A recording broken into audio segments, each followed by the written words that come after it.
So today we have the third battle, okay? And the topic of this battle will be on trust. So the two teams will propose two main visions, two main models, in which we are putting trust in our, let's say, overall world in one of two actors. We're either putting trust in machines, you are machines, right? Yes. Okay. Or we are putting trust in men. You are with group? There, okay, good. So, the question basically starts from the fact that I think it's always very interesting to see people fiddle with this. The question will start from one point. We are starting to see situations where we are, so the mainstream idea nowadays is more and more to trust the machine, okay? Because we are seeing that we have banks, we have healthcare, and we have a number of other fields which are slowly going more towards trusting the machine. However, at the same time, for the first time in history probably, we are seeing solutions that are trusting the human beings very much more radically. So, for example, in the banking field, there is a very clear case where a solution which is very much in the sense of trusting the machines, also blindly, are the online banks, like Revolut or N26. On the other hand, we are seeing the success and the resilience of models which are very more at human scale. Like, for example, in Trentino we have the Casse Rurali, which are these community-based banks. Okay? So, you will see today two radically different opinions, and again, this will be very much a battle of visions. Okay? So, we will also need your help in making this run quickly and in getting precise answers, and I think I will be counting on the two critical minds. Where's Francesco? To help me balancing the questions and making sure the debate flows well. Okay? So, first team is team trust the machines, I guess. If I can read, if I can trust my reading. So, yeah, it's all to you. Hello everybody. We believe that to progress is essential to trust machines. But why we have to? Aren't you fed up with infinite queues on traditional banks? Maybe you take a job permission to go to get a loan, and due to the infinite queue and due to the laziness of employees, you can't even arrive at the front office. How long can you support delays in public transport? Imagine that it's the 15th of December, 7 a.m. in Trento, and there is minus 10 degrees. You have just 1 hour to go to the office, and guess what? Train delayed by 30 minutes because the driver didn't wake up in time. You will arrive late in the office and you will be fired. What would you take it with philosophy like, I understand the driver, he has the right to sleep more sometimes? I don't think so. You'll be very angry about that. And last but not the least, imagine your wife or your husband has a very bad disease, but doctors don't want to do the operation because it's too complex and they don't have the proper equipment or the proper technology. What would your emotions be like? All these problems are avoided if machines are in charge. Machines are faster, machines are more accurate, machines are more skilled and more punctual. In few words, machines are the future, our future. Now we see how. Let's start with banks. Do you really trust traditional banks? Think about what they did in 2008. Their greed contributed to let the world fall in an economic crisis that is still existing today, 11 years later. Now think about the advantages of online banks. Online banks have less internal costs like office rent, office expenses, and wages. And so they can, with the money saved, they can give better services to the customers, like less fees to open and maintain accounts and higher interest. Maybe you don't know, but higher interest given by an online bank are bigger than traditional ones. Then there is the efficiency. An online bank is always available 24 hours per day, 7 days a week. Traditional don't. then decisions made by online banks, so made by a computer, are only based on numbers, not on emotions. So there will be no more human greed, and there will be no more someone that is playing with your money. The treatment is equal for everybody. Online banks are also more scalable because they don't need to open new branches, and so they save a lot of money again. And in the end, if a machine runs the system, the machine always knows the scenario and always knows the best solution for the customer. And this is very important if you think about it also from a different point of view, from a global perspective.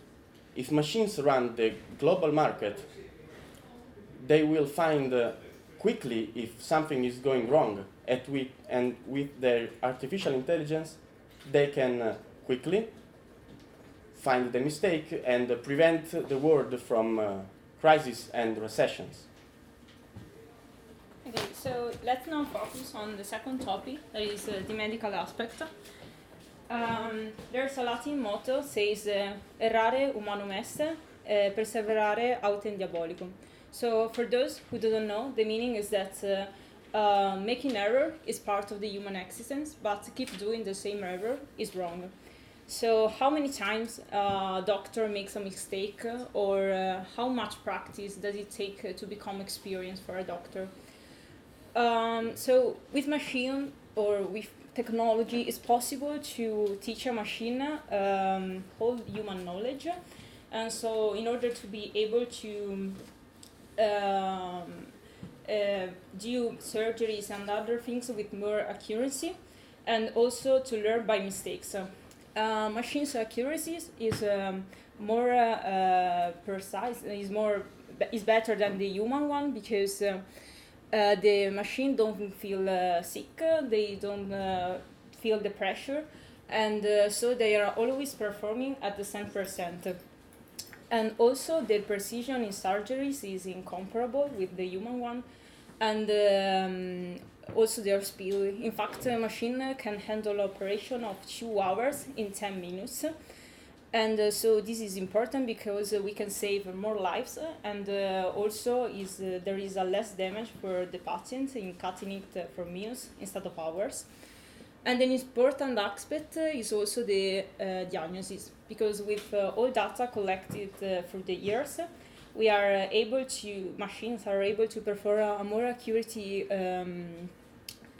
diagnosis than the humans, and so we delete all possible cases when a doctor makes a wrong diagnosis or makes an error. And so this means that we are giving the possibility to a bigger amount of people to discover bad diseases in the preliminary stage, so we avoid the disease growth. So the last topic that we are going to focus is the mobility. And mobility is the most evident reason why trust machines is better for our future. And let's see an example. So parking for most of the time are badly made, because taking away available space and making people frustrated and nervous. And so with if a car have AI and equipment, it never happens a park like that. And there's many other reasons why trust machines e-mobility is useful and necessary. First of all, think about that if we have self-driving vehicles, we can develop a coordination systems where the scenario is that we have all cars connected with a car nearby, and we can use algorithms to coordinate the crossroads. And so the result is that we remove and we reduce, in the better case, we remove the queue, and also the traffic will be smoother. Another important aspect is the accident, because with with machines in mobility, we reduce the accident, because with the coordination system, all the calculations are done by a computer, so they are more reliable. and a car can decide when and where to stop itself. So there will be no more distraction-based collision. And also another important aspect is that it removes the accident due by alcohol. Another important aspect is that also the fuel is safe. The money for fuel are safe because, of course, there will be more constant pace and less brakes. And all these things are important because our world, of course, obviously is lived by humans, and with a machine we can help to get our life easier and better. And so if we can save our money, feel safer and feel more relaxed, we need to say that we have to trust machine. And also another important thing is the public transport. Precisely train and metro. Spoiler. So how many times train are in China? Train Italia, train Nord, there. The point is that with auto, the cause is never a major problem. The cause is a human problem, maybe because the driver is talking with his colleagues or is smoking a cigarette. So he don't care if the timetables are not respected. With our solution, it will never happen because the train will always be punctual and the system will be at the top, always. And so planning travels is a joke because you will never miss a coincidence. And also major problem will be avoided thanks to the fact that there will be a coordination within train and system that can locate malfunctions and bottlenecks. Of course, the maintenance of the railways will be done by humans, but they have more time to do that, so they will do in a better way. And this is thanks to the fact, of course, that the driver is autonomous, and so we don't need the human resources to do that. In conclusion, we trust machines since machine can make our life better and make our society more progressive. Now machines have a more significant mission. They not only do heavy work for us, but also provide reliable and convenient services for human beings, accurately and objectively. In the future, we trust machine will play a more active role in the world. Human development is in a process, and in any case, our society definitely needs progress. That's why we believe the machine age will surely come. And humans will manage the change, as it already happened in history. Antoine Lavoisier's quotation is more real than ever. Nothing is lost, nothing is created, everything is transformed. And then human can do something else, like research and invention and innovation. Machines make life easier, safer, and without concern. You will not be frustrated by services that are not working properly or not efficient. Hence, you can focus on what is really important in our life, such as families, university exams, hobbies, and personal happiness. No more time wasted packed in traffic, more efficient by online banks, and better healthcare provided. The last thing you need to know is that unexpected situation happen with machine happen just once, and then machine learns. And humans are very, very less likely to learn from their experiences. That's how we hope you like our presentation. Thank you very much for your attention.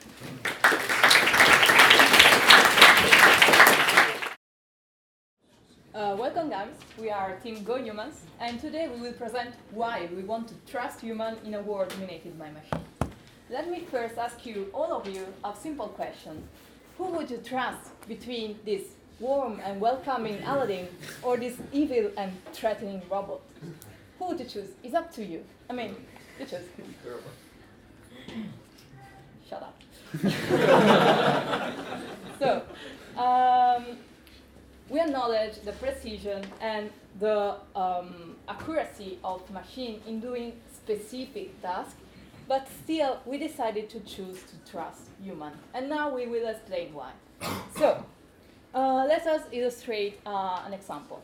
We will focus on the medical field. Let's read the quote. The art of medicine is understanding the human in front of you. What does it mean? It means that you don't have to just to perform a surgery with 100% precision, but you have to understand all the subtle changes in the emotion, in the behavior of the patient in front of you, in order to also to adapt to to his behavior and see how to interact with him. For example, when giving him bad news, you want also to comfort him. You don't do. Machines are able just to, okay, you are going to die. Well, nice, thank you. So, you can maybe say, well, but machine can have pre-programmed emotions, but yeah, pre-programmed. Therefore, they're not real. So, we will now focus on a more specific scenario, on a more specific field of medicine, that is psychiatry. Let's read together some boring statistics. So, depression affects over 300 million people, and this trend is growing exponentially.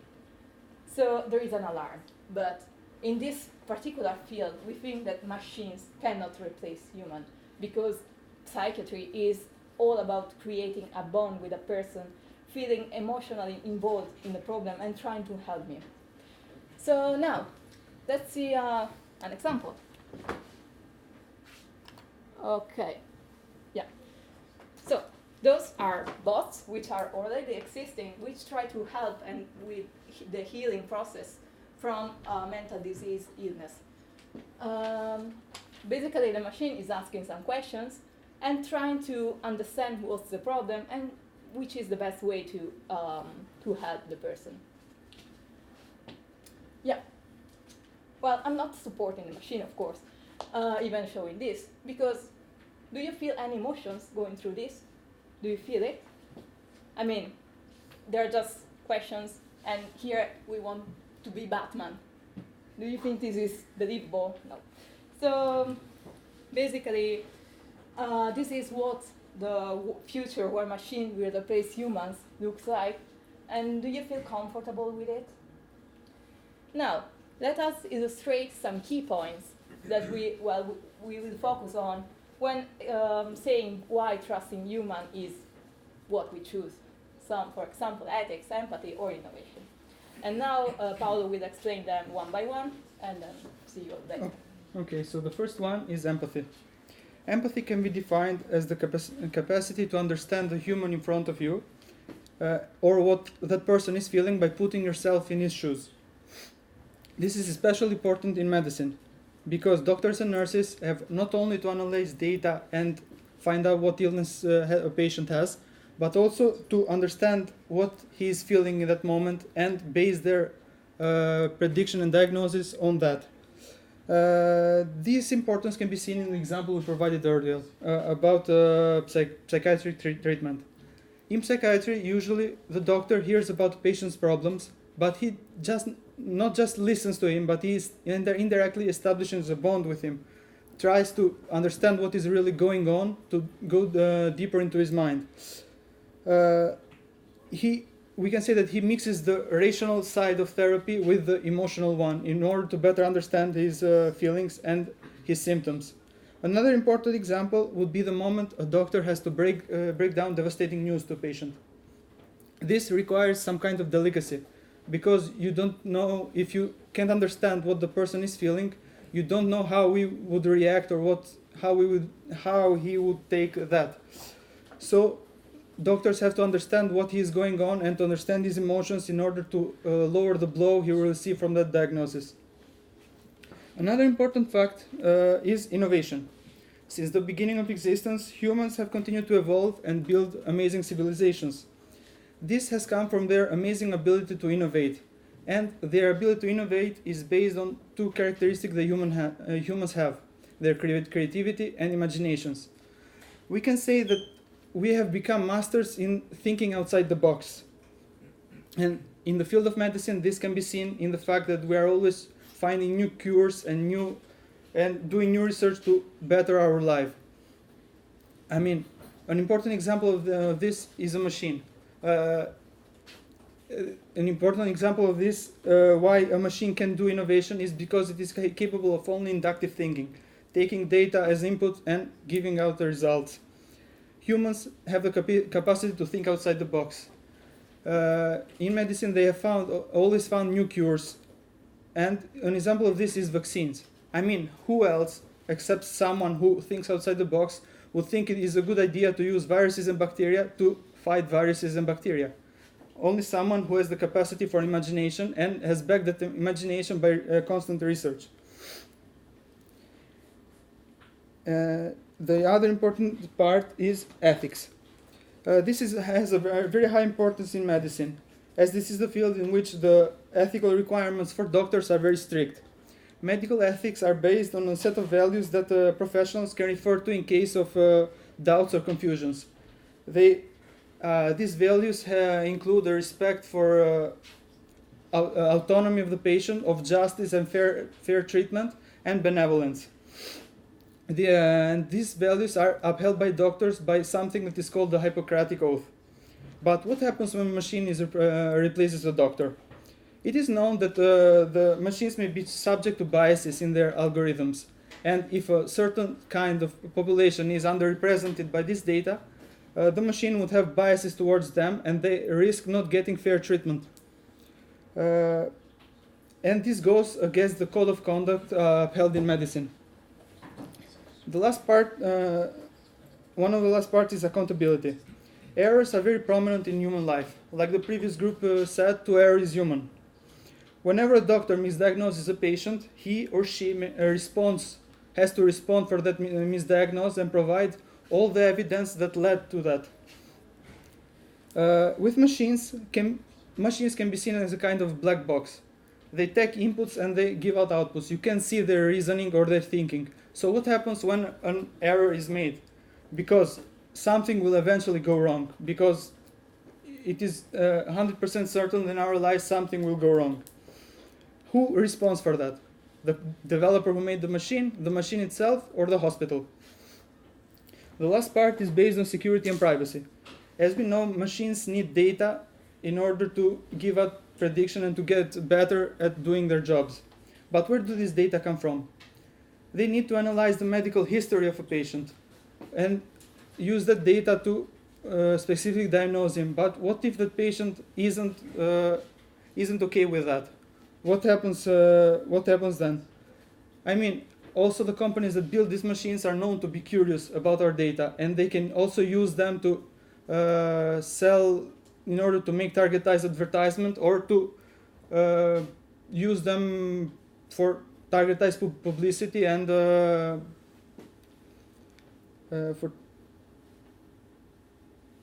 or to increase, or to sell to insurance companies in order to increase the insurance fees. This would be very disastrous in the medical part, as their doctor-patient confidentiality would be broken. Another important fact for our argument, which is pro to human doctors, is that it cannot be hacked. Machines are online, and the things that are online can always be hacked, and their behavior can be altered. This can have disastrous results in the medical part. Now I will give the word back to Carlota to illustrate an interesting example. Yes, before finishing, let me tell you a fun fact. Basically, in the 18th century, there was this machine who was able to beat all the human opponents in playing chess. But guess what? It was not a machine. There was a human here. He was really short, and he was able to hide inside the machine. Here, the ceiling was a magnetic chess. It was a magnetic chess. He was able to see the movements of the opponent, and basically, it was a human who was playing. Therefore, what we can deduce from this is that humans are the real player in our world. Therefore, we need to trust them, not the machines. So, to finish, do you remember what happened last time we trust machine? If not, go and look at it. Thanks for your attention, and that's it.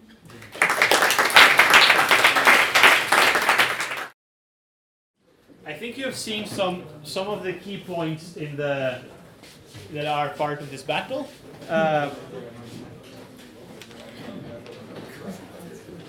So, of course, the most obvious thing that we're focusing on is this idea of trust. Okay, but both teams underline the role of experience. Okay, so if you want to ask some questions, just giving you some ideas to ask questions, challenge their visions of what experience means and what does it mean to learn things and to improve things, because both teams have different views on this. Also, there are points where they've been talking about substitution, but maybe they've missed some substitution they could have made, or they have underexploited some other situations. And there is one last thing. Yes, we will have a break after like in half an hour, something like this. After the break, remember the key question will be one that we always like, which is what is the first step to go towards this vision? Okay, so you know this is coming by now, hopefully. To both teams, start to poke them about how you can have them explain to you the transient state. So how do we move from here to there? So how do we move with a world which is almost fully machine run? How do we move to a world which is less machine run? Okay? And yeah, off to you.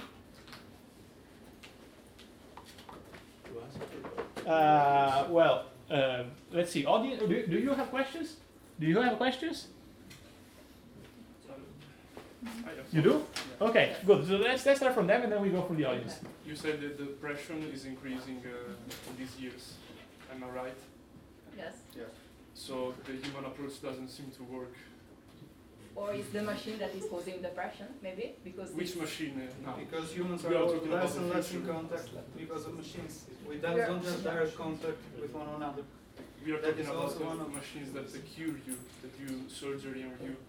It's not a machine that you use every day. You look at the phone and you just waste your life. Yeah, but I mean, there is no human touch in our life because we cannot go to the bank and have a conversation with a person because it's everything online.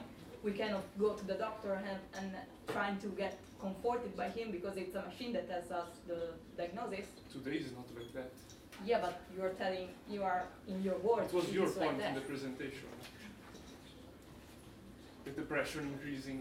Yeah, it is and now I'm explaining increasing. why it's not like that. I mean, but But stick to the three topics we had. Why is depression growing about that three topics? Because you can't have a talk with the banker. Who wants to talk with the because we banker? have less human touch because of that, because machines are substituting people. We are providing In bank. in all the sectors. yeah, Not only no. No, banks, stick to also- the three Yeah, topics we Also had. in the medical part, you go to your therapist is the terminator. So So you're the best. So I think their question could be rephrased as, how does your vision address this problem? Yeah. Okay? Take me the questions. It was our question. So they have given you. So and we reply with more human touch. So question for both at this point, I guess, which is, how does each of your visions address the problem of mental health? Right? This is the key point.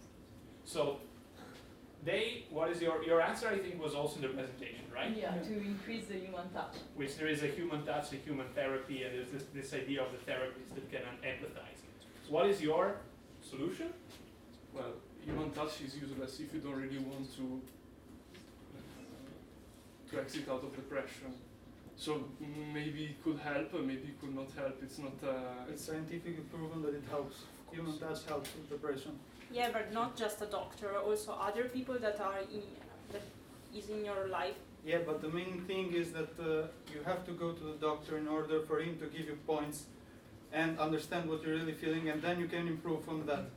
but you also have to have the doctor as a human tell you and speak with you and have a deep conversation with you, understand your emotions. After that, you can start to improve with other people. Or, for example, okay, I cannot be forced to go to a doctor, to a psychiatrist, but I'm not also forced to use a mobile app or a machine which helps me. I'm not forced to do that. So I think the question is, can you address this problem using a machine maybe in the future? Just programming it, maybe having this kind of recognition available of emotions. We have perfect machines, so yes. Well, and anyway, doctors have make a lot of visits, and sometimes they like become robots because they see so many people with so many mistakes, so they kind of are. It's their job. Yeah, it's their job. They always see people that have problems, so maybe they lose the human touch doing that. Also, for the worst case, you don't need also only a doctor, but you also need medicine. So I think there's no necessary empathy, because sometimes you need also medicine to cure some depression or something like this disease. personally, I wouldn't like it. I mean, I wouldn't like to have to being told from a machine, you need to take 2 grams of this medicine, 2 grams of this, and maybe you can survive. I want to, I mean, medicine in psychiatry usually just cures the symptoms. It just numbs you and makes you forget about the symptoms, but the problem is really there. The problem can't go away unless you go for a visit to your psychiatric, or you start improving in your everyday life on your contact with other people. That's it.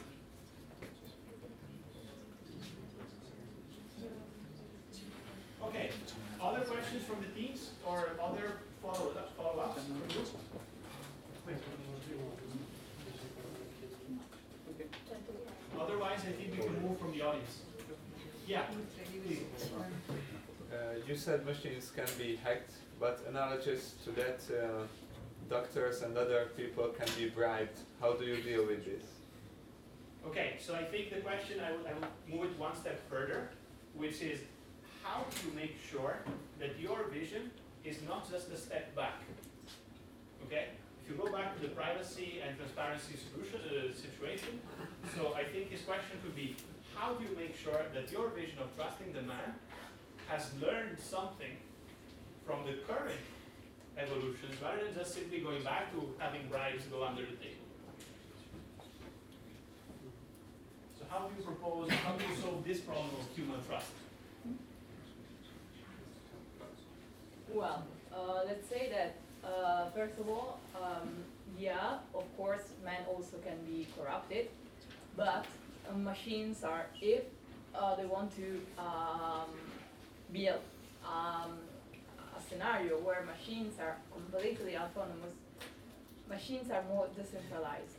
This means that there are more attacking points from different sides.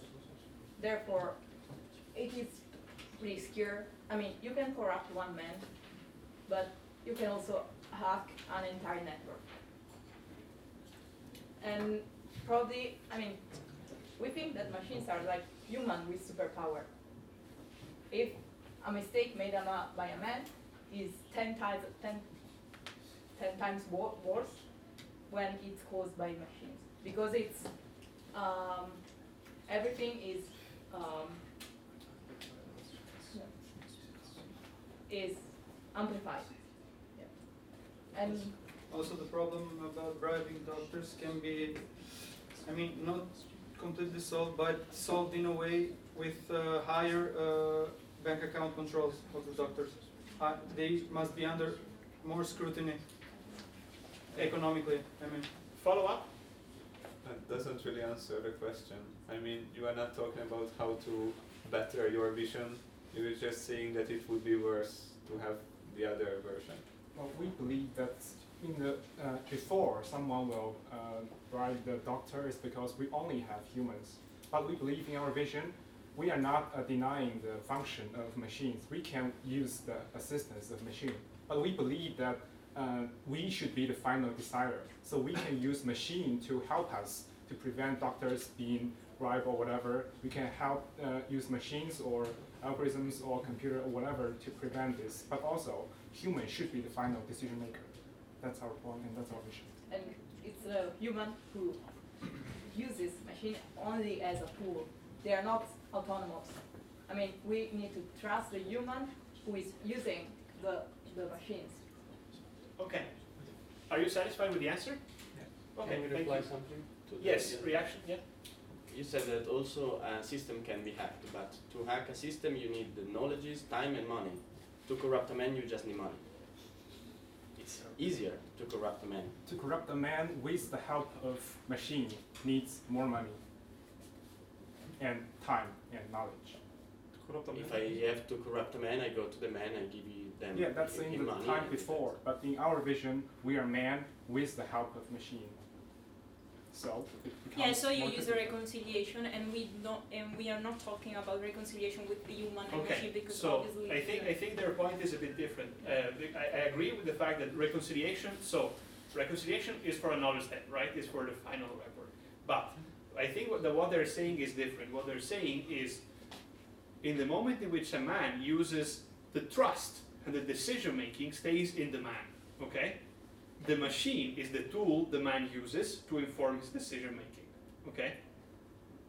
If you need to cheat this, you also need to cheat the facts that if somebody checks, they will be able to see that there was a corruption. I think this is what they're saying, yeah. basically.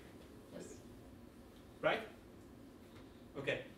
Or if there has been a corruption, maybe you don't have the proofs.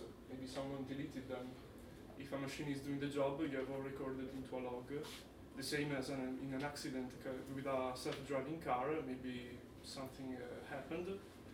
And if humans are driving cars, maybe just invest someone and then run away. In a machine, everything is recorded. Everything is as you see it. Yeah, but I want to respond to the difference between hacking and bribing a doctor. The doctor, if he's bribed and then found out, he loses his job. So he's accountable for that, must respond for that, and loses his job. If a machine gets hacked, you just substitute it for another one. So no one is really accountable. Maybe it's the fault of who programmed it. But in this case, you're assuming that the machine is not fully autonomous and it's a man who programmed the program, and therefore we must trust the human who programmed the program, and therefore you are basically supporting us. So Who can you creates the machine? Sorry, I want to give it back to the audience then, but there is one more follow-up, which is, are you as a programmer ready to take accountability for any machine you program? This it's true. It's true. I'm not putting this as a question to you. I'm putting this as a general question. This was the key point in one of our debates last time. Whether you put the accountability of actions to companies or to individuals. Okay? So last year we were talking about the copyright reform. Everybody thought that the accountability of the problems was left with the user. So if you're a pirate, you are a pirate. And then in the end, this was moved to the companies. So it's a strange problem. But this is a key point. I want to give back to the audience. I had 2 or 3 raised hands and a question for them.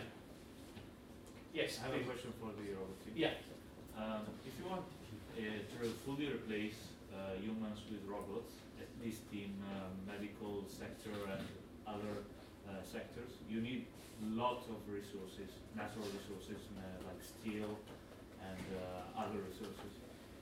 But resources are limited. How can you handle this need in the long term?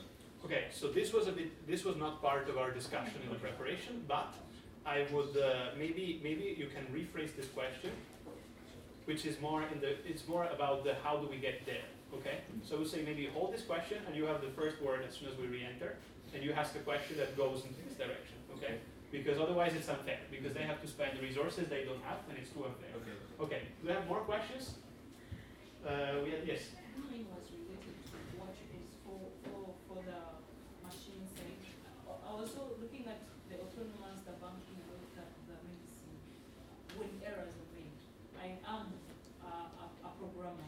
I've sold off to the hospital, but when I want to make more money and you know how it works, I'm going to have the very things in the middle of the operation, a bone is lying, and then probably the machine jams and the software is, who is liable? Is it the hospital? Is it the person who sold to you this in terms of an accident and I've just jammed the entire train system? Who pays for the liability in this scenario? Okay, so who is liable? The question is, who takes the accountability of mistakes or even of misdirections that humans do in tampering the machines? It depends by the accident. Okay. You have all logs in the machine and you have the records of every action that machine did. So looking at it, you can figure out what the problem was, and then you can figure out who was responsible for that problem. Like a bug in the code or a mechanic problem, something like this. Okay. For me, because you see, it's two-way. Because I've sold off and you're saying probably memorandums and contract. I'm giving you to everything. But I'm the patient who trusts the machine world more than the human world. I've got my patient. I need a case answered, or my data is being used by another company which seems to be private, and I trust the machine world not to give out the information I've already logged in the machine. So, if I can rephrase this, thank you. I'll just try to rephrase it to make it more digestible. Her question refers to the fact that you can have a chain of relationships of trust between various actors. In the human's case, it's quite easy to trace because you find who made the mistake and you punish them. Okay, maybe it's the head of the company. But in your case, there is a series of machines and a series of different actors, which might be private, public, and mixing. When a mistakes happen, even if those people agree, me as a final user, as an end user, I have a problem. Who do I talk to? Who do I address to get liability?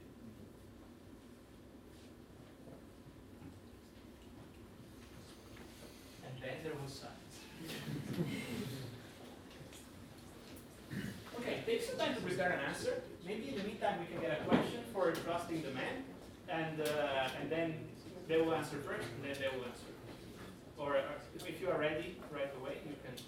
I want to just point out, can you speak also about how you address the problem of transportation and banks? Because these three were the topics.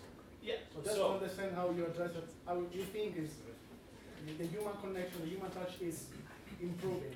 This will be the next topic of discussion, okay? Once we exhaust this thing of liability, you have not presented anything about mobility, okay? So you will need to tell us why.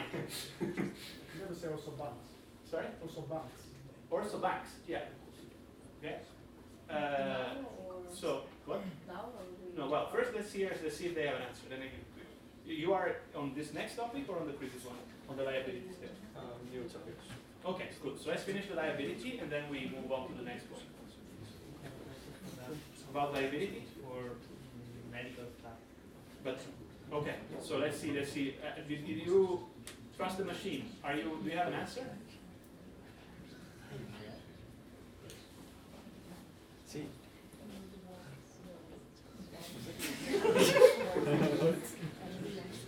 Okay, I think we can have the question for trust amendment. Yes.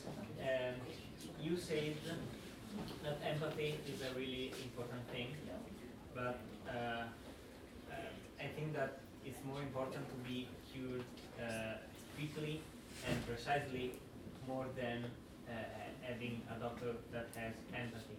So what do you think about what is more important? So if I can also rephrase this, right now we are at the bottleneck, thank you, and right now the situation is at the bottleneck where the bottleneck is the availability of doctors. We are lacking doctors, we're lacking people that are able to process the amount of medical cases that we have. We're not lacking, we're lacking bandwidth in medical operation, in medical capacity, we're not lacking bandwidth in empathy, apparently. Can you elaborate more on this? Well, basically, I said before, we want to improve the situation in hospitals with doctors, with machines used only as tools, only. I mean, we don't want autonomous machines. We want them to help the doctors being faster, but only with the decision of a doctor. I mean, if I want to do a surgery with a certain machine, it's me who is using the machine when it's using it to be faster. Therefore, I think a trade-off between efficiency and empathy is really important. There should be efficiency, but also I think empathy is really important in the process of healing. I mean, if you receive some comfort from a person, basically it is proved that you will also heal faster. And the second question was also... Yeah, it was this. Okay. Right? Yes. So I want to make a follow-up to this, which is the following. You are saying that decision-making lies in the man, yeah, and they use the machine as tools. But in the moment in which I, as a person, am using a machine, the capacity that the machine gives me, the abilities that the machine gives me by the fact that I'm using it, affect what decisions I'm able to make or not. Okay? Because if I can't take a train to go to Verona in 1 hour, this affects the decision of whether I can go to meet my friend in 1 hour and a half or not. Right? See what I mean? So what I'm saying is, how do you make sure that trusting the man is about really trusting the man, is not about trusting the tool that the man is using? Because otherwise, I'm effectively trusting the tool. Yeah, but and the man just to be... The man can have different men can, doctor can have different opinions on a single case. For example, he can evaluate different scenarios. For example, in this case, maybe using the tool, the assistive tool, can have 40% of success. Not using it as a 60%, so it's still the human who decides. But can't the machine at this point do this computation better and just eliminate the need for a human? If the human is just the person that is pushing the buttons? I mean, the human would consult the machine, but also consult, the doctors would consult with one another. And then from all this consulting, there would come the final decision. So, okay, the machine will influence a bit the decision by just pointing out data, but the overall decision will be taken by the collective minds of the doctors, I think. It's not like, it doesn't work like this. If I can point out, because I know some people was working in the hospital, and obviously the doctor has got responsibilities. Yeah. So he has to choose what to do. He's not consulting with other expert because he is the expert. Yeah, but if it's an extremely serious case, probably different doctors will collaborate. But what is the added value of consulting other doctors compared to consulting machines? Their experience. Their experience. Okay, and what is their experience? I mean, I know I'm poking you, but I'm poking you for the sake of... I mean, I think they would have heard... related to everything that we have discussed so far. They would have had a lot of time in that field, so they would have come across different cases which had similar, a similar situation going on. Okay. So they would give that expertise on that. But a machine can have a lot more hours because it's the sum of the experience of all the cases in the history, not only that singular machine. That's just the sum. That's a problem. Machines can only do incentive. It means it can only collect data and do the probability things. It never understands the model. It never understands human beings. Like machines can see the sun rise from the east from today and yesterday and day after, day before yesterday, and it might go to the conclusion that the sun will rise from the east at the probability of 99.999%, but it can't go to 100% because it could never understand the model of solar system. Only human can understand this, and can understand that the sun and the earth goes in one direction and the sun will always rise from the east. So you're saying that the advantage of trusting the man is in the systemic knowledge, let's say, that the people have, which the machines cannot have. This is your point. Okay. I wanted you also to answer the question. You had a follow-up on this? No, it was just the same point. I have a follow-up for this. Okay. Like, suppose if a patient has some serious issue, they will take the report of that particular machine, like suppose an ECG report. So they will go to one doctor. If they are not satisfied, suppose they don't trust the first doctor, they obviously go for the second or the third opinion. So in that case, they are not taking the ECG report again and again for every doctor. They are trusting the machine, whatever the report they got. But they are not trusting the doctor to whom they are consulting. So in this case, actually people are consulting the machine. They are not. They are trusting the machine. They are not trusting the doctors. So you are saying that in the moment in which, still in the medical case, doctor is consulting other colleagues, and consulting other colleagues does not resolve the ambiguity? No, the patient is consulting different doctors. Okay. So when the patient has a objective data, let's say, and he is consulting the doctors, and the doctors will give them still ambiguity about how to interpret this data, in the end he will fall back to interpreting the data his own way, and he is in the end just trusting the data instead of the doctors. Is this what you're saying? Yeah, kind of like, suppose I got my ECG report, Okay. so I'll take it once. But if I go to one doctor, I'm not satisfied with that particular doctor, I'll go to another doctor. Then again, like there will be a series of different doctors. So in this case, I'm trusting the machine's report, but I'm not trusting the doctor's consultants, like whatever the doctor is Right. telling So you're me. saying if you get a machine-run solution or a machine decision, you have no choice, and this solves your problem. Well, instead, if you're dealing with humans, you need to deal with multiple people, and you might not dissipate ambiguity. Okay, so how do you address this problem? Well, but I think one of our key points is the fact that we can have multiple vision. I mean, we can have. But you're not solving the problem. No, but at the end we will arrive at a conclusion. The doctor will arrive at the conclusion that the best cure is that one. I mean, the machine can just look at the data and give you a cure. If you're not satisfied with that, you cannot go to another machine because it will give you the same treatment.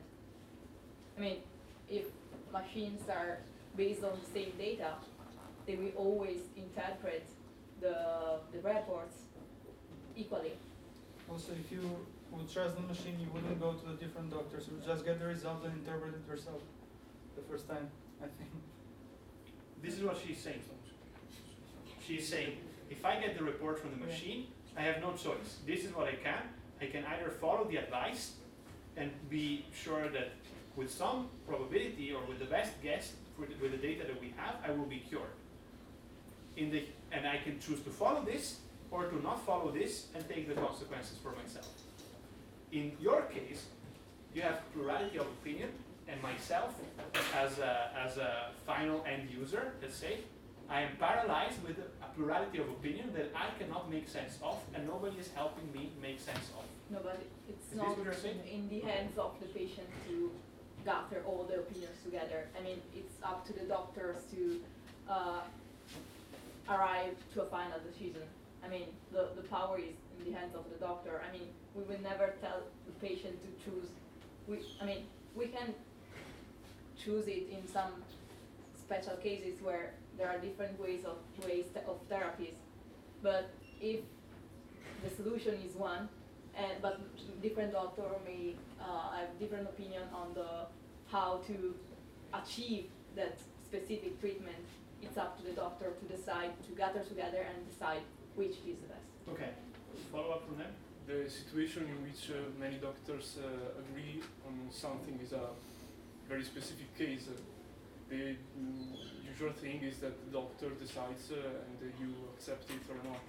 It's not that if you have a flu, you go to several doctors and the doctors talk about your case and then decide. The vast majority of cases, there's one doctor that does the thing, and that's it. But you can go to different doctors if you're not satisfied. Yes, but the doctors are not arguing about you. I mean, it might just happen in some specific case or some specific disease. Okay, so I would like you to answer the question that you had before. So I will need first the question to be restated, and then who had it? I think it was you. Yeah. Different question. No, different question. No, I want the question from before. Yes. Could you restate it, and then you can answer this. Okay. Where stands the liability of the mistakes of the machine? Yes. Okay. The bank as banking functions is run by the machine, but the bank is also a company which is owned by men. There is a chairman, so if this bank take bad decisions, not in the banking functions, but in other fields, the chairman is the one you have to talk if you have a problem. So the church there is a human factor also in your So if a human own the machines, maybe he can falsify them because of his greed or for his personal purpose. So you envision you also have humans to work hand in hand with the machine so that you have a liability full inverted information. The company is run by men, but the functions are run by machines. So what the chairman is responsible for? Do he make decisions? If the machine fails. But I mean, this is always trusting men. Yeah, But this you is also like have technology in your world. Yeah, we It's have not to, just but men. it's the man who uses it as a just only as a tool. We are not. I mean, Well, we can have humans running just as tools. so what you use your human for? Okay. I think the So you are proposing that the humans are the tools of the machine. Fair enough. Fair enough. By the way, this is not such a crazy proposition. If you think about many ways in which we approach the use of our technologies to communicate to each other, we are effectively tools of the machine because the machine defines what information we can transmit. Remember that we had that class where we had the Tinder case. Okay, it's not so different. Okay, so no, sorry. I want to say something. If you are using a tool, a machine, you need to trust it. As well as if you are human and you are using a machine, you are an autonomous machine, you have to trust it. Yet it's about the level of trusting. It's about, okay, I'm using the train, but I want a guy who is driving the train. And that vision is, okay, I want to use the train, but I'm okay if the train is autonomous. So the point is exactly, thank you, there is always a level of trust. We are all up to a certain point. You wanted to ask this? Asking Yes. why you have to Okay, trust. no, before the why. There is always a level of implicit trust when we are using tools. I am trusting that this pen doesn't explode in my hands, okay? Or I'm trusting that these clothes are not made of asbestos, okay? But the key point here is not whether you put any sort of trust into the machine, and you fully trust the machine for everything, or fully trust the man for everything. The point is, who do you trust for the ultimate decision making? Okay? Yes, please. Yeah.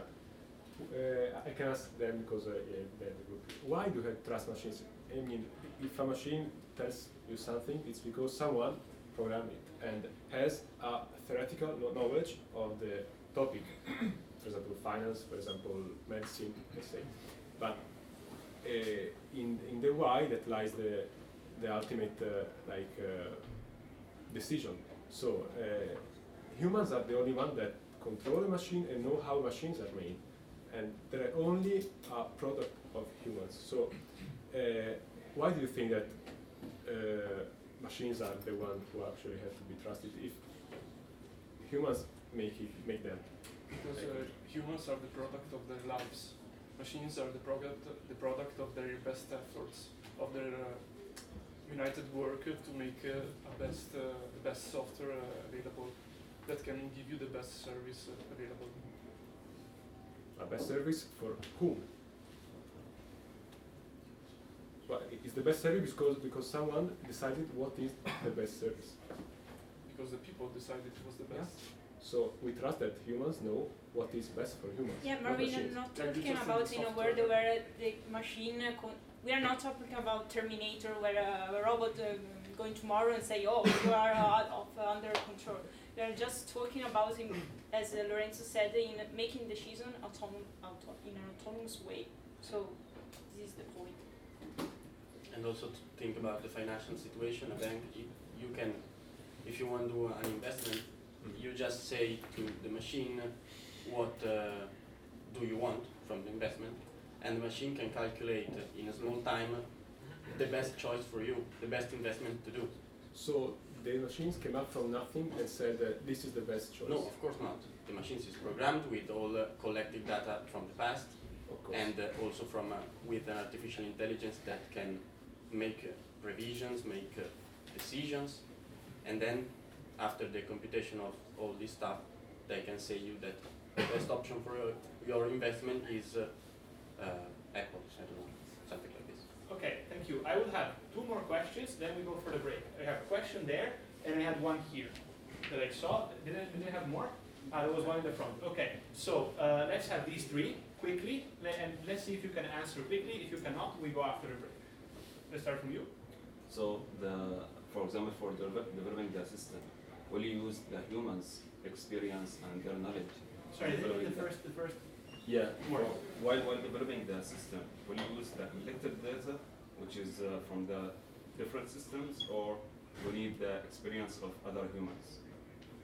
Okay, And their so in knowledge? some way, what I'm trying to rephrase, I'm saying if you are taking this, if you're thinking of your machines as AI systems, do you go for, how is it called, auto learning? I never remember, auto ML, or do you start from supervised learning? This pretty much is your point, right? Yes. So the question is, do you go for the situation where the machine just learns from scratch, or do you start with something that man created and then you work on that? You can use both. You can start giving to the machine collected data, and also you can add tips of experience from human experience. Like in a specified situation, it's better to, I don't know, cut the leg in that point, and things like that. And will you have eliminate the human role in the developing or after launching the system, or you need a human to supervise over the system, control that system? For example, if you are the only control you can do is if a machine came to a solution that is out of the world. So that's my understanding. Correct me if I'm wrong. So if we have a medical system, and of course we need like maybe doctor knowledge to maybe correct if there's any error in the result, in medical result. But in your situation, you are using only AI or the system knowledge, so no need for doctor exist. So maybe the result will come back to the maybe previous point, that the result will be wrong in this case. It's possible that a machine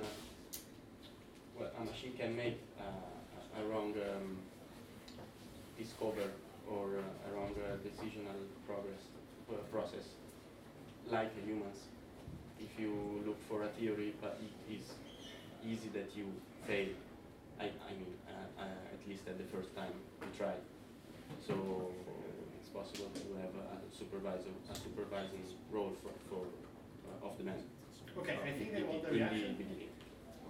So I didn't really understand where do your data come from. Can you please tell me? Obviously, we started in a human but how computer was born, obviously, but we are talking about in taking decisions. So if I go to the doctor, hospital, decisions are taken on the data you have, and since the data are pre-processed by humans, you are still relying on humans to make decisions. we start from a supervised learning, and then there's a machine with its algorithms and with its capacity to decide what to do and improve itself. Yeah, I think it's good to assume that after a kickstart process, let's say, I mean, just for the sake of balancing the scenario, the machine runs itself. Yeah, okay, but how do you deal with unpredictable things with machines? Well, how human? They try. They try, but maybe they fail or they succeed. It's not. I mean, a machine can make an error, then it can fix itself, and it can also fix all the machines connected in a network, so that this error doesn't repeat itself. But can it account for the unpredictability of everyday life? I mean, autonomous systems, autonomous cars guide themselves. But what happens if, I don't know, a tree falls down, a kid jumps in front of the car, something like that? Yeah, you can just make the Okay, car fly. I think we are starting to go a bit loopy here. So, these three questions that we have, are they on a different topic or? Different. Okay, which is? Interpersonal relations. Okay, but we have the transport thing. So I would propose this. Let's take a break now. We return and we go back into the transport scenario, which is very different, and we see how it will Okay, so so far, first I want to have a process observation from the side of the class. So you have seen the last 10 minutes, they've been stuck in a loop, okay? So this is the moment in which you shake the sandbox, okay? So we move to a completely different topic. By the way, if in the audience you think something is getting stuck in the loop and we need to shake the sandbox, please say so, okay? nobody is ever going to kill you. If you think that something got in a loop, I mean, my mind is in 10 different places, okay? I'm not superhuman, I'm not trusting the human, trusting the machine, I'm all over the place, okay?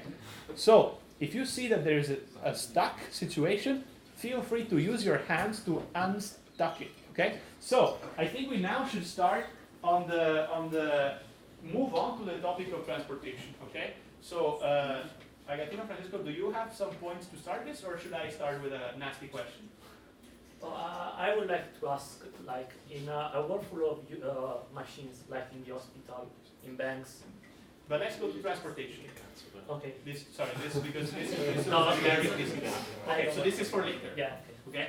So, Agatino, do you have something on transportation? I just wanted them to address how the human connection is going to improve the transportation. Okay, so in other words, this was something that I also told you. I mean, you have sold very well this romanticism of the psychologist, which I think was good. But now the challenge is, can you tell us the romanticism of the bus driver? So how does your vision improve the status quo in the transportation situation? So what are the key advantages of trusting more the man in the transportation situation? Okay?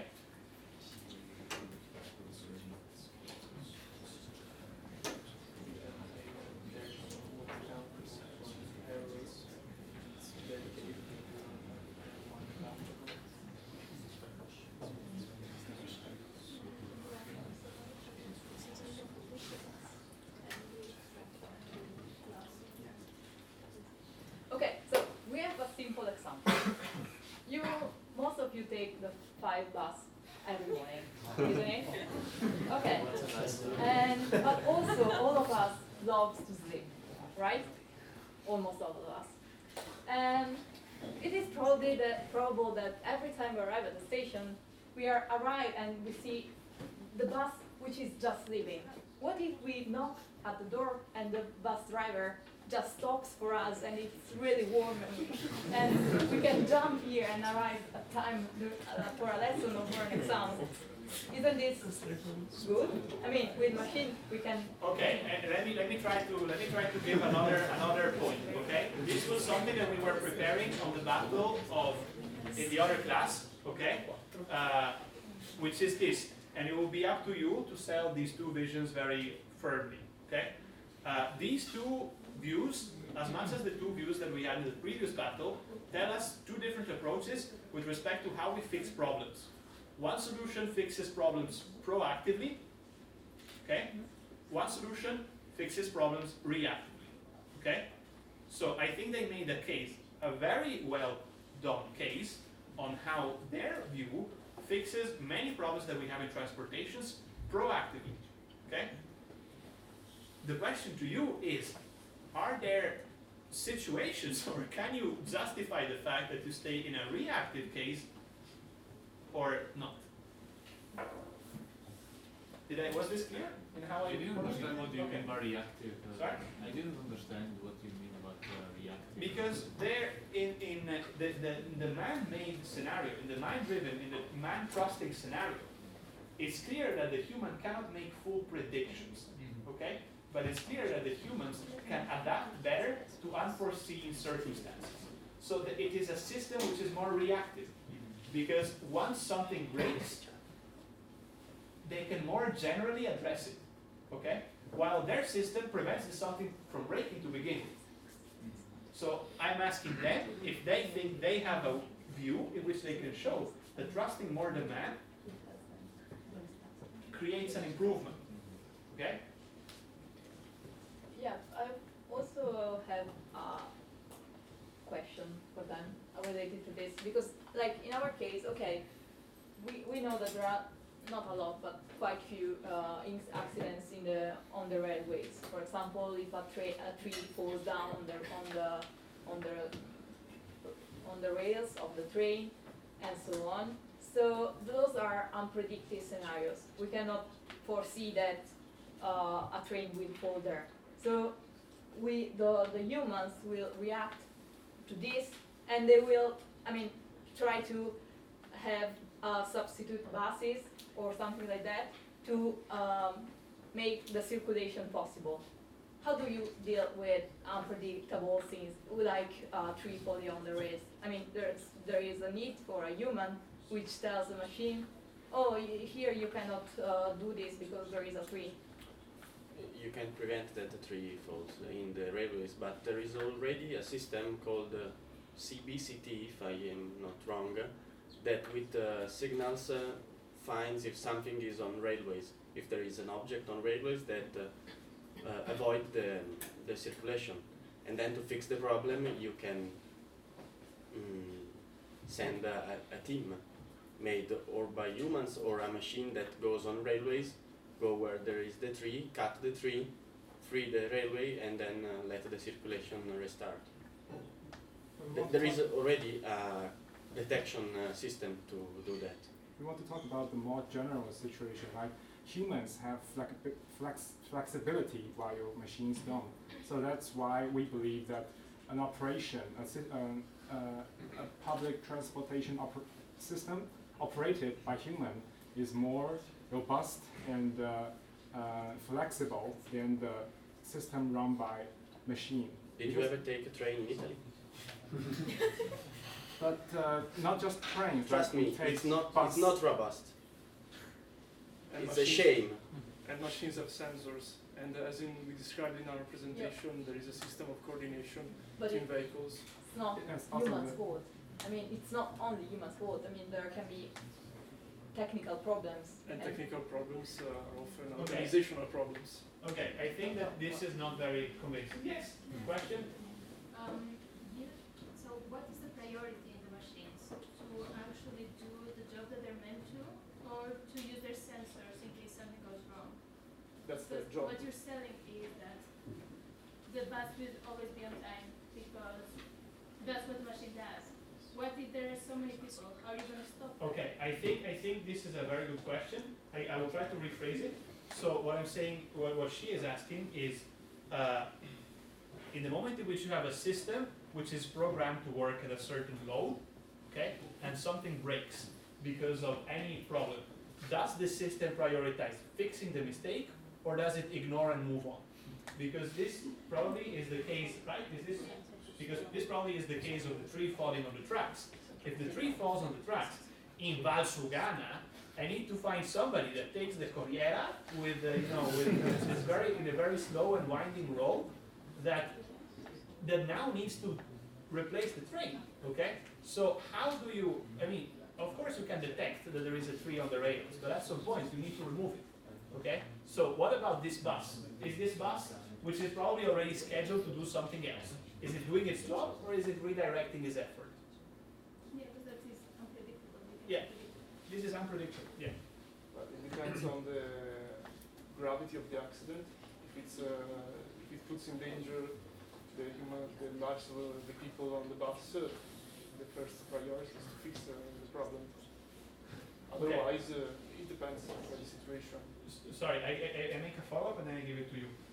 The follow-up is this: if the bus the tree falls, doesn't kill anybody, but now everybody is stuck in Tese di Grigno.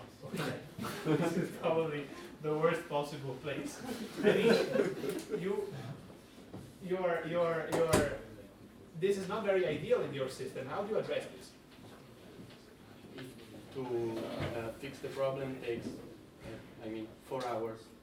Of course, the central system run by a machine look for an option to get the people moved from point A to point B. If there are no buses available,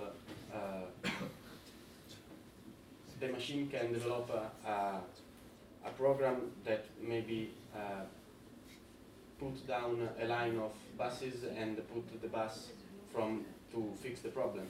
But if the city is very crowded, there is no possibility to find a solution unless to fix the problem on railways with stones or trees. Okay, so what you are saying is that if there is a okay, never mind. I don't want to comment. Can I have his question because he already spoke? It's related. Okay, so right, go. Is it also yours? Oh, okay, No, so let's have because new voice. Okay, yeah, please.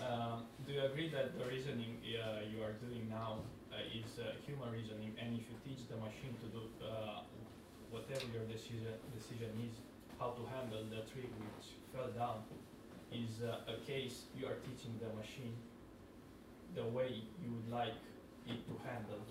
So anyway, it's the result of the human decision. It's the whole point of the...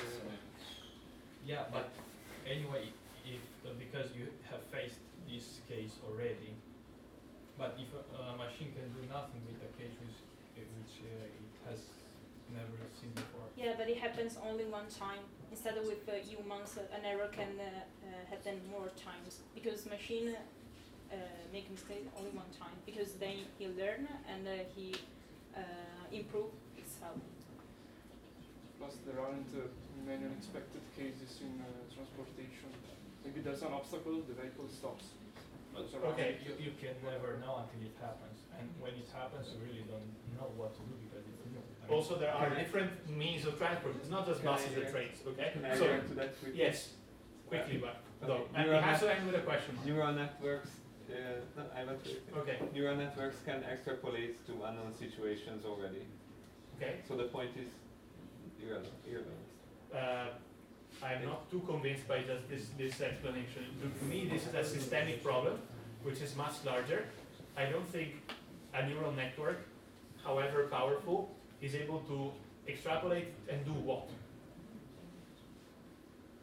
I think that the problem is, okay, if there is a tree, you go there, you cut it and you remove.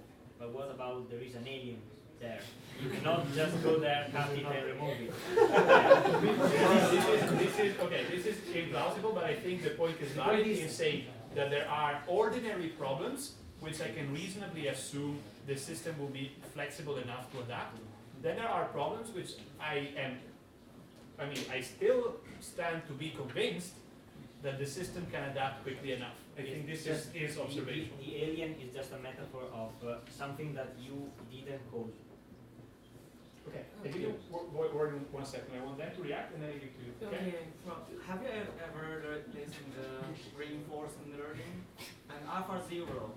You know, AlphaGo is the program uses supervised learning, but AlphaZero are totally learned from scratch randomly, play the game of Go, and they played with AlphaGo with 100 times. The result is 100 and 0. So using the reinforcement learning, the AlphaZero totally can handle every situation that it's unsupervised learning and it beats the. Okay. All right. Thank you. So one of it, but however, I also will need to challenge you to then give a question. Okay. So now I try to explain your position and then be ready. I will give the voice to you again and create a sentence that has a question mark in the end. Okay. So what he has been saying is that for your point of view of where does the induction start from, his argument has been there already exist techniques such as reinforcement learnings where you can start from scratch and the system can train against itself. And this has good performance. Yeah. Now, you make a question and end with a question mark, please. No, I don't. Okay. I have one question for you, which is this, actually following up this point. However, when scenarios are complex enough, we have been shown that reinforcement learning first takes an absurd amount of tentatives to actually be able to satisfactorily solve a problem. And second, it will only solve problem under constraints that then humans will explore once they play. A famous case is OpenAI, which is a huge consortium of artificial intelligence researchers. They made AI to play a game which is called Dota 2. Played 5 people versus 5 people. The result, the OpenAI system works perfectly well, but it only plays 10 possibilities or 10 characters, let's say, available in this game out of 130. Okay? So my question for you is, do you think that realistically there can be systems that can adapt to these problems? Or we need to have some more? Also for the transportation case. So the assumption for this battle was machines are perfect, but if machines are not perfect, that is what you were saying, a machine is honest and it will say, I don't know. Okay. And in that case, it's up to the human to make maybe fix the problem. By the way, this is a great point that you are making because it is very much above the status quo. Right now, machines don't say I don't know. Right now, machines say with a 30% probability, I know this. What you are posing is an alternative which is interesting, which is the alternative of having a machine that recognizes its limits. Okay? It says I don't know. Okay, I want to give it back to the audience with more, or actually, do you have reactions? it was the answer. Okay, so I want to give it back to the audience. More questions? Otherwise, I think we can go towards one of the more questions from the audience. Okay, so we have heard two different positions around this. Now, Agostino, Francesco, do we move towards? Sorry? The vision part, more like the first steps toward full automatic. Exactly. So let's move. The question is now, what is the first step? Okay, what are the first steps from a systemic perspective that we need to take to go towards your vision? I remind you that another way to read these two positions is that they are saying we go towards a direction where machines become perfect, okay, and we empower them more. Their direction is we need to depower the machines. We need to depower the decision-making capabilities of the machines, okay? So what are the first steps in this? If you want to say or they want to... okay, I think you are ready, so...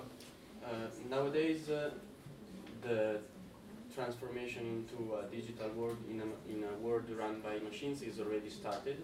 Think about self-driving metros.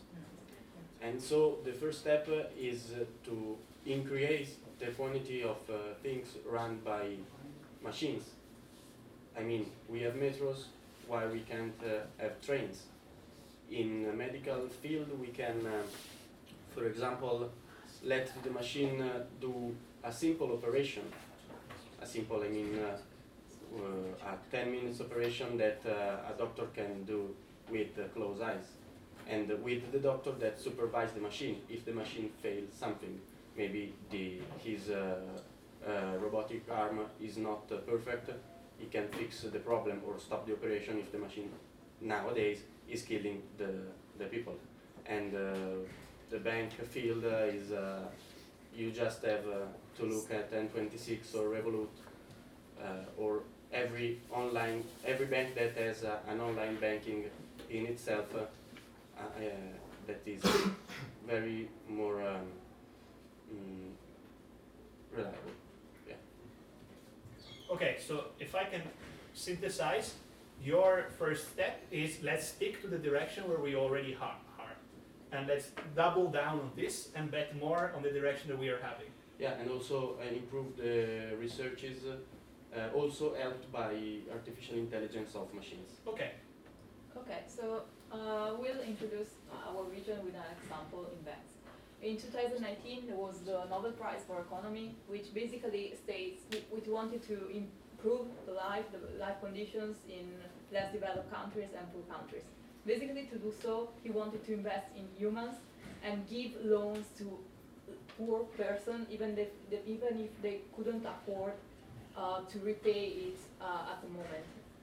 There was a person who was making chairs, material for chairs, but actually was not able to build the whole chair by itself because he didn't have the manufacturing and the machines. But then, after he was given a loan because people trust him, basically he was able to create his own company and improve his life conditions. So in our vision, we need to focus on people, we need to invest on humans, on human research, because we think that investing in education of people, basically we will improve our world and people will innovate, will find new cures, will improve the living conditions that we have now. But still, we think that machines are only used as tools, as a assistive tool.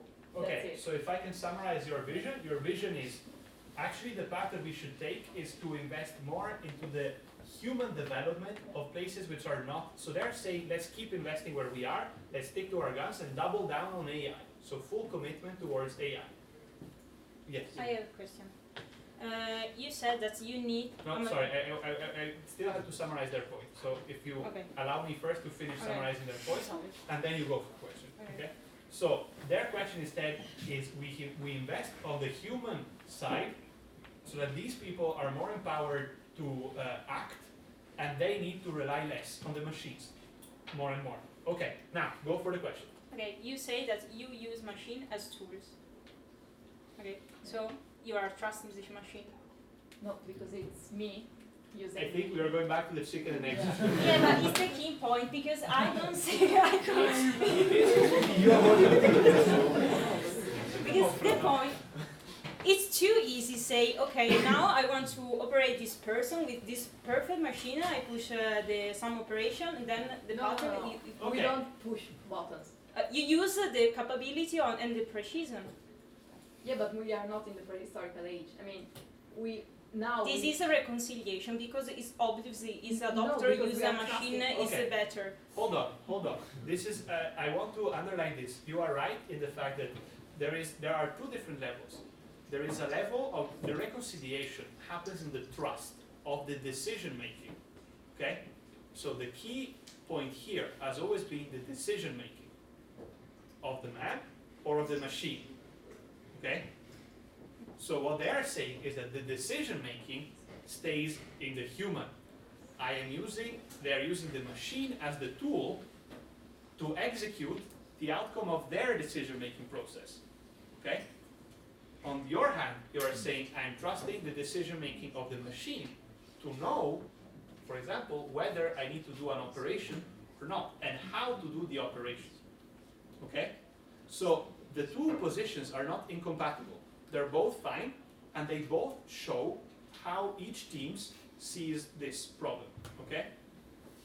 So, to draw conclusions, and to stay on this, because I want to underline what you are saying, which is not a reconciliation, I want to give you one final dilemma, which is ethical, okay? And which, in my opinion, gives the chances to both teams to showcase their position and go deep into their position, okay? I don't want to take, so we were discussing before of what could be this final scenario. One scenario that we thought was the classical trolley problem. You know what this is? Situation of the car that needs to decide whether they kill the girl or they kill the old lady, okay? Or whether they kill one person or three people.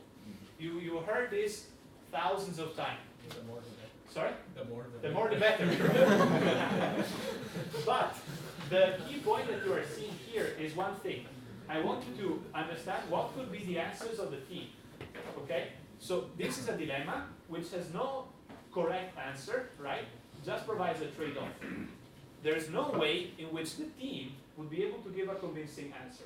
So I tried to craft, together with Agatino, Francesco, Chiara, and everybody else that contributed, a question that hopefully showcases, is still an ethical dilemma, but hopefully gives the team a chance to showcase their positions. The situation is the following. There are two people in hospital. Okay? We have taken a lot the medical case, so let's stick to this because it's the more thoroughly explored. There are two people in hospital. There is an old man, which is almost guaranteed to die by now, with his family there to support him. Because of course he's going through the final moments of his life.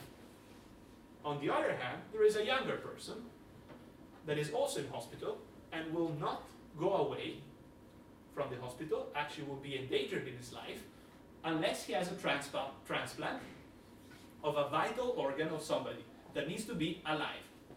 Okay? My question is the following. So it's a very tricky ethical situation because you have on the one hand one person that is about to die, on the other hand one person that has a life in front of them. But you have the possibility of transplanting the vital organ from the person that is about to die to the person that could live. Okay? Do you do this knowing that the transplant will save the person or not? And why? Okay? Can we discuss or? Of course, take some time to discuss. Okay? Is this reason? Sorry. Also for the teams, sorry. Process question. We know for a fact that he could survive, but he is very old.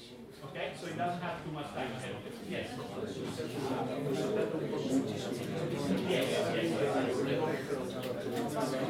So, class, you have seen many things today, okay? I think this was interesting because you've seen different points. You have also seen what happens when you get stuck in the loop, okay? So, it will be up to you to vote later. For the voting, I want to propose the British Parliament model, okay? So be prepared for this later. Let's see if they have this. Are you ready? Okay. Are you ready? Okay. I think time is up. We need answers. We want answers. So can we have answers from you? Hello? Let's have answers from them.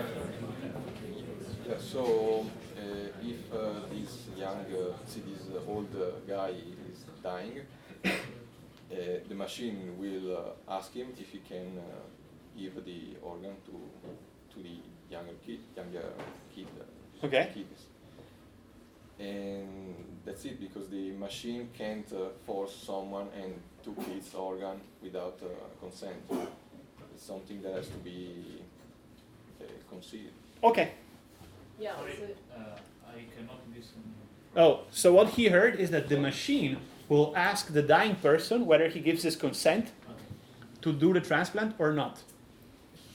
Because the machine cannot act without consent. So we are assuming that the donor can answer? I didn't give any more constraint. This is their answer, okay? This is how they use their time to answer. Basically, we decided that well, the doctor will consult the old people, tell the pros and cons of doing so, basically, but the final decision is up to the dying person, to the old person. He is the one who decides. Maybe he feels empathic with the young person. He wants to feel like a hero donating his vital organ and decide to go for it, even if you know that he Okay, will die. guys, you missed an opportunity. But it's okay, let's have the final. Because you stayed in the middle. But let's have the final decision. Okay, both of you. But let's have the final decision. So, we said, British Parliament model, okay? You know how this works? I will say, those in favor of trusting the man, say man. And you will say, man. Even shouting. Those in favor of the machine, say machine. And you will say machine, even shouting. No. At the same time, yes, I will say, those who trust the man, say man. And you will say man together, okay?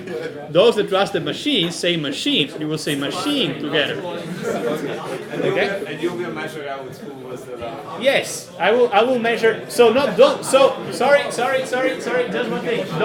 Don't be too loud, okay? But be reasonably loud.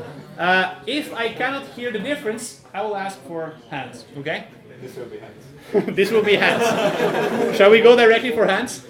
I don't want to take away the fun. Okay.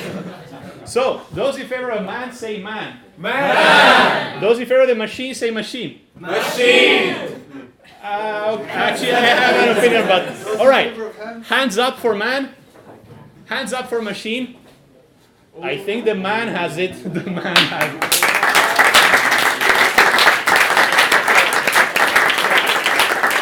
Alright, I want to give you 2 final points of process. Okay? The 2 final points of process is this. This last question, both teams had the chance to make their position shine, but they didn't. I give you how this went into my head and in the head of Agatina and Francisco while we're discussing. They would say the machine knows that it's best, that the transplant needs to be done. So the machine will propose this to the person. They will need to make a decision, but the machine knows that this is the rational choice. The young man needs to live. The old man is at the end of its days. This is the rational choice. Their position should have been maybe to say, the old man needs comforting. So whatever is the rational choice, they need advice. They need to be well informed about this, and they know perfectly well that one is rational and one is not, but they need to be heard. If you had these 2 answers, I think it would have been polarized much more strongly. Right? So, but either way, very well done on both sides. I think this was one of the most balanced debates that we have seen so far. because to me, it was really swinging all the time. So, thank you again.